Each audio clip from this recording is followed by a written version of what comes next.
ढोलकपुर और शांतिपुर में गुड़िया के हमले से कुछ दिन पहले एक अमावस्या की काली रात में ग्रेवयार्ड के बीच खड़ी एक पुरानी टूटी फूटी हवेली, जिसके अंदर सिर्फ अंधेरा और सड़ी हुई लाशों की तेज बदबू थी, वहीं हवेली के सबसे अंधेरे कमरे के बीच खून से बना एक आह्वान मंडल जमीन पर अजीब सी चमक के साथ जगमगा रहा था। उसके बीच एक पुरानी गुड़िया रखी थी और आह्वान मंडल के इर्द गिर्द 3 तांत्रिक उस गुड़िया पर श्रापित काला जादू की विधि कर रहे थे। 3 तांत्रिकों की आवाज एक साथ गूंज रही थी। मंत्र इतने भयानक, इतने गहरे थे कि जैसे हर श्रापित अंधेरों के आत्मा को आजाद कर रहा हो। तभी हवेली के अंदर चारों तरफ से हर तरह के भूत प्रेत की आत्माएं हवा को चीरते हुए सीधा उस गुड़िया के अंदर घुसने लगी।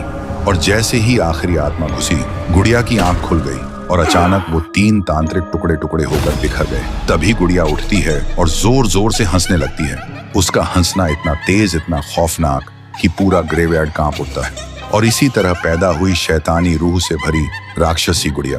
फिर एक दिन गांव के कोने में 2 छोटी बच्ची गाना गाते गाते खेल रही थी। तभी वो गुड़िया आती है और 2 बच्चों का गाना चुपचाप एक अजीब सी मुस्कान के साथ सुनने लगती है। उसकी हरकतें एकदम अजीब थी और जैसे ही बच्चों ने उस गुड़िया को देखा, उनका गाना एकदम बीच में रुक गया, क्योंकि इससे पहले उन्होंने कभी चलती हुई गुड़िया नहीं देखी थी।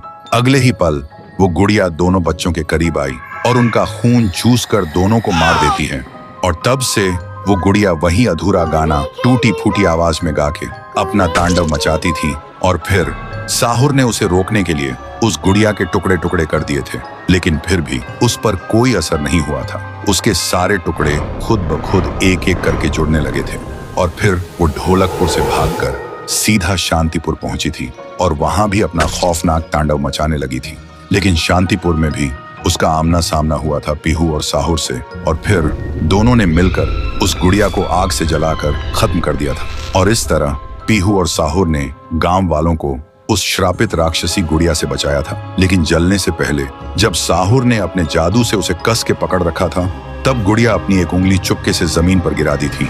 फिर गुड़िया आग में जलकर राख बन गई थी और वो उंगली अब भी वापस लौटने के लिए अपने वक्त का इंतजार कर रही है।